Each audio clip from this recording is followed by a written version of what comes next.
वक्त फैसल वाडा साहब, कल से जो है वो आपके जो है वो कुछ बयानात भी हैं सजा पर रद्द अमल के बाद। आपको लगता है ये जो सजा का इशू है ये एक मामले का इख्तिताम है या किसी और जो है वो इख्तिताम का आगाज है?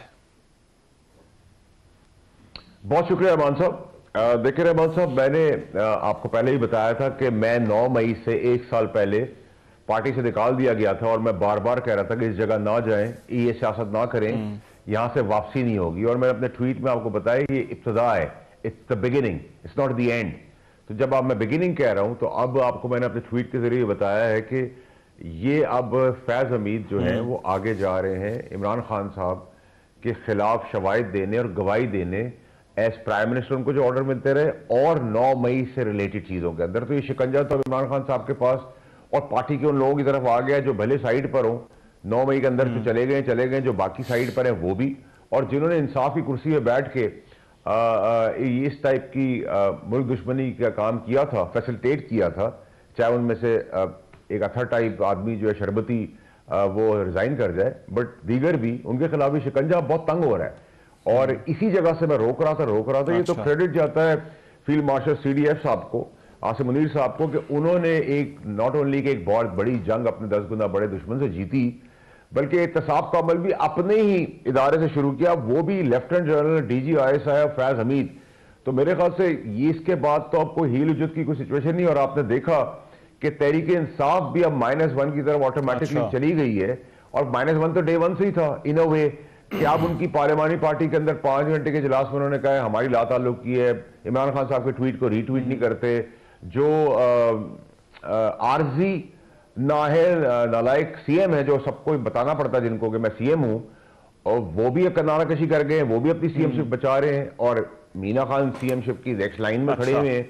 तो बहुत कुछ हो रहा है अंदर खाने, तो आपको पता है सब कॉम्प्रोमाइज थे ही। और एक और प्लान हो रहा है कि जिसमें धावा बोला जाए जेल के अंदर, ताकि खुदा ना खास्ता कोई बड़ा नुकसान हो जाए जिसकी वजह से 40-50 साल ये सियासत कर सके। तो ये तो बड़ी क्लैरिटी है, और उसके हिसाब से जब जेल बदलने की वक्त आएगा, ऐसी सिचुएशन लगेगी तो 1.5-2 महीने में वो भी बदल देंगे। तो चीजें तो अब बहुत black and white crystal clear है। आपको धमकाना, आग लगाना, जलाना, लाशें गिरा देना, गालियां देना शहीदों को, गालियां देना पाकिस्तान को, उसके सिपहसालार को, उसकी फौज को, अब ये एक्सेप्टेबल नहीं। 1 इंच मैंने कहा था कि गुंजाइश दी जाएगी और बर्बरियत से एहतसाब होगा। और क्या कहते हैं इसमें अब हमारे पास एनालिसिस होगा नहीं होगा, if and but, it is very crystal clear written on the wall. और मैंने आपको एक लिस्ट दी हुई है, मैं आपको रिपीट भी कर दूंगा साहब, जिसमें नाहल, बैन, गवर्नर राज, 9 मई के केसेस मंतके अंजाम तक पहुंचाना, 9 मई के भगौड़े जो KPK में बैठे हुए उनको निकालना कि वो इंडिया का हिस्सा नहीं है। उसमें एक सेनेटरशिप जाती नजर आ रही जान खुरम की, जो है आपका शेख वकास टाइप लोग जिन्होंने रियासती दहशतगर्दी और डिजिटल दहशतगर्दी की हुई है, और मारने मरने की धमकियां, जीशान खुरम साहब तो फौजियों को जान से मारने की बातें कर रहे हैं, और गद्दारी और हिंदुस्तान से कनेक्शन, ये सब चीजों को आप लिस्ट कर लें। जैसे जैसे एक्शन हो वैसे वैसे फोर्सफुल, रूथलेस डबल रिएक्शन आएगा। आई am very clear what I am saying. लेकिन वाडा साहब, कमिंग बैक टू द सजा वाला मामला है, आप ये कह रहे हैं कि सिर्फ इमरान खान इसके लपेट में नहीं आएंगे बल्कि और भी लोग आएंगे, कोई जुडिशरी से हो या फौज से हो, और भी लोग इसकी लपेट में आएंगे। देखिए 9 मई की लपेट में जितने लोग इन्वॉल्व हैं, डायरेक्टली, इनडायरेक्टली, प्लानिंग, एग्जीक्यूशन, इन सब के अंदर वो कहीं से भी हो। देखिए अब तो बड़ा स्ट्रेट प्रेसिडेंट है, ना जज, ना जनरल, ना कोई लीडर, ना कोई सियासतदान, ना कोई आम, ना कोई खास, सबके लिए बराबर है। तो उसके जुमरे में जो जो आएगा वैसे वैसे होता जाएगा, रिगार्डलेस के वो फौजी है, उसका अदल और इंसाफ से ताल्लुक है, वो कोई मीडिया से है, मैं हूं, आप है, पार्टी से है, सब अक्रॉस द बोर्ड।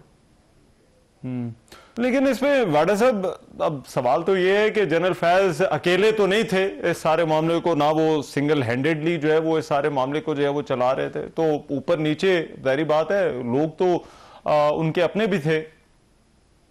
देखिए जहां तक आप सबॉर्डिनेट्स की बात करें तो नेचुरली मैंने आपका सहूलत कार भी कोई बचेगा नहीं, और नेचुरली वो उनका इंटरनल मामला है, तो उसमें क्या काम हो गया है, हो रहा है, तो वो तो अंडरस्टूड है। जब वो लेफ्टिनेंट जनरल को नहीं छोड़ेंगे तो बाकी तो कोई बचेगा भी नहीं, क्योंकि बड़ी क्लैरिटी से कि जहां तक आप उनके सुपीरियर बाजवा साहब की बात करें तो देखिए नाअहली और निकम्मापन या नेग्लिजेंस तो आप जरूर कहेंगे बाजवा साहब की, इसमें कोई दो राय नहीं होनी चाहिए, लेकिन क्योंकि डीजीआईएसआई एक बला होती है खुद, और वो डबल बला बन जाती है जब प्राइम मिनिस्टर उसका नथी हो जाए, हैंड इन ग्लव्स हो जाए, तो उसकी वो एक डबल बला बन के निकलती है। तो क्योंकि बाजवा साहब को जब तक पता चला वो वैसे ही बहुत देर हो चुकी थी, लेकिन उन्होंने उसको हटाने के लिए जो रास्ता बनाया, वो रास्ता हटाने वाला जो इशू उन्होंने किया वहां से मैच पड़ गया तो उनकी बचत हो गई। So he is not involve in it, so उस वजह से उनकी बचत हो गई है। अगर वो नहीं एक्शन लेते तो मुश्किलात उनके लिए भी आती।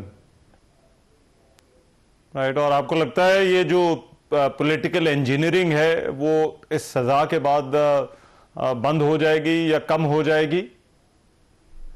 देखिए जी, 75 साल और अगले कई सालों तक जब तक 100 साल की डेमोक्रेसी नहीं बन जाते और इवॉल्व नहीं हो जाते, तो ये तो कहना नामुमकिन चीज होगी। और मैं तो वैसे ही अज़ीज़ा बड़ी क्लैरिटी से बात करता हूं कि मैं तो मद्दा ही एस्टैब्लिश्ड डेमोक्रेसी का हूं। आप उसकी कॉन्टेशन आप मुझसे ज्यादा स्मार्ट है, इंटेलिजेंट है, आप खुद निकाल सकते हैं कि मैं क्या कह रहा हूं। So I am very clear about my politics और जो पॉलिटिक्स हो रही है और जो डेमोक्रेसी है, जो पीडीएम 1 नहीं डिलीवर कर सकी और पीडीएम 2 बेहतर है, वो उसका रीजन क्या है कि एक काबिल फील्ड मार्शल सीडीएफ मार्के मार रहा है एज अ टीम प्लेयर और टीम लीडर पाकिस्तान के लिए, चाहे वो डिप्लोमेटिक फ्रंट पे हो, इंटरनेशनली ट्रंप साहब हो, उनके फेवरेट फील्ड मार्शल है, चाहे वो सऊदी अरब से एग्रीमेंट हो, चाहे इंडिया को मार गिराना हो, चाहे अफगानिस्तान को मैसेज देना हो, या ईरान से ताल्लुक अच्छे करने हो। तो इस खत्ते के अंदर रिवॉल्व और इवॉल्व जो पैसे किए जा रहे हैं, जो बाकी जगहों से फंड आ रहे हैं, जो एक्सपेक्टेड भी हैं, उसका तो साकार एक ही आदमी है, आर्मी चीफ। तो उसमें दो राय नहीं होनी चाहिए और किसी को शर्म नहीं आनी चाहिए। और मैं समझता हूं कि शहबाज शरीफ साहब बड़े तरीके से स्मार्टली कर रहे हैं, क्योंकि वो काम नहीं कर रहे जो बाकी वजीर आजम ने किया कि ना मुझे काम आता है ना मैं करने दूंगा। तो वो भी उनकी टीम को लीड करने दे रहे हैं, क्योंकि उसके रिजल्ट उनको, पाकिस्तान को, मुझे, आपको मिल रहे हैं, तो व्हाई नॉट। अच्छा, ठीक है। लेकिन इसमें फैज हमीद वाले केस के अंदर आपको क्या लगता है कहां पर वो लाइन क्रॉस हो गया? अब आपने खुद क्योंकि कहा ये तो मुदाखलतें तो जो है वो होती रहती थी, छेड़खानी कैसे कह लें, लेकिन ये मामला कहां पर फैज हमीद जो है वो लाइन क्रॉस कर गए जो उन्हें नहीं क्रॉस करनी चाहिए थी? देखिए सबसे पहले तो ये जब भी यहां पे भी शुरू हुआ था वहीं रोक देना चाहिए था, लेकिन जो डिफरेंस है दोनों के अंदर या बाकी पॉलिटिकल पार्टीज के अंदर, उन्होंने एक आध स्पेसिफिक एक आध दफा नाम लिया है। इन्होंने तो रियासत, उसकी फौज, पाकिस्तान में जलाओ घिराओ, मार धाड़, लाशें और तनसीबात को उड़ा देना, शहीदों की यादा जो उनकी निशानी है उनको बर्बरियत से बर्बाद कर देना, तो ये तो हिंदुस्तान का मौक़िफ़ होना चाहिए था। ये एक्सपेक्ट कर सकते हैं अपने दुश्मन से। और उसके बाद constantly categorically specifically army chief को करते रहे, आर्मी चीफ को चीफ बनने के लिए दुनियावी और आसमानी और कानूनी सारी चीजें इस्तेमाल करी। तो अल्लाह ताला की मदद थी, रहम था, करम था कि वो डिवाइन हेल्थ से आ गए। बट ये तो प्रेसिडेंट कहीं था नहीं, ना होना चाहिए, ना अब होगा, ना किसी का बाप अब कर सकेगा। मैं तो में बड़ा क्लियर हूं। और जो इसको परवान देंगे उनका हाल बहुत तगड़े तरीके से, बड़ी रूथलेस कानूनी तरीके से, बर्बरियत से, और एक ऐसा मॉडल बना देंगे जिसको देख के इबरत होगी। तो मैं तो बड़ा कैटेगोरिकली क्लियर हूं इन टर्म्स ऑफ वर्ड्स भी। ठीक है, लेकिन अभी आप पीटीआई का फ्यूचर क्या देख रहे हैं? देखिए मैं तो आपको बहुत अर्से से कह रहा हूं कि इनके अंदर ही -1 की बात होगी, ला ताल्लुकी कर लिए, रीट्वीट नहीं कर रहे, अपने आप को डिस्टेंस कर लिया है। वो अब ये कहते हैं कि हमें ये 10-20 सेकंड की मेरे कायद, मेरे लीडर इमरान अहमद खान नियाजी वाला बातें करने तो 10-20 सेकंड की, जो उसको इजाजत नहीं है। बाकी वो कहते हैं हम -1 ही रखेंगे। और आपने देखा कि -1 तो हो गया। सो एमक्यूएम का जो फॉर्मूला था, एमक्यूएम लंदन का, वो फॉर्मूला एप्लीकेबल होता है नजर आ रहा है। और जो मैंने लिस्ट आपको दी है, जो मैं आपको फिर रिपीट कर देता हूं कि नाअहली, बैन, गवर्नर राज, 9 मई के केसेस, मजीद केसेस जिनके आने वाले हैं, फैसले जिसका दीवार पे लिखा हुआ है, और 9 मई के भगौड़े जो केपीके में बैठे हैं, वो इंडिया में तो नहीं बैठे हुए, और गद्दारी और हिंदुस्तान, ये सब चीजों का तो बड़ी क्लैरिटी इस लिस्ट के अंदर। जैसे जैसे आगे बढ़ते जाएंगे उस हिसाब से रूथलेस इंपैक्ट है, डबल रिएक्शन आएगा, और टिक लगाते जाए। तो मैंने आपको लिस्ट दी है, इस लिस्ट में वो पीछे हटेंगे तो वो लिस्टें डिले हो जाएंगी। अब वो और पीछे हटेंगे तो उसमें एक टिक कम हो जाएगा। बट ऐसा नहीं हो सकता कि ये जो बरबरिया दौर, गुस्सा, गालम गलोच, चढ़ाई वढ़ाई, तो आपने देखा है कि डी चौक से आ गए गवर्नर केपीके के हाउस तक, और इमरान खान को निकालने से लेके इमरान खान को मिलने तक आ गए हैं। तो ये जो आप पैरिटी देख रहे हैं, और उससे ऊपर मेरे समेत बड़ी हेल्प की थी इसके अंदर के उनकी बहन की मुलाकात हो जाए। और मैंने कहा था ऑन रिकॉर्ड मालिक साहब के शो पे कि अगर सीएम केपीके नहीं आते अडयाला और इस्लामाबाद हाई कोर्ट तो इसमें बेहतरी हो जाएगी। तो वो भी नहीं आए। लेकिन उसके बाद जो सबसे बड़ा काम हुआ, जो सबसे बड़ा जुल्म हुआ, वो ये हुआ कि सबसे बड़ी कमजोरी इमरान खान साहब की है, एक ही सबसे बड़ी कमजोरी है कि वो अकेले नहीं रह सकते। वो उनको सोते हुए भी 4 आदमी का शोर चाहिए, तो वो तो घर के चिराग में आग लगा दी।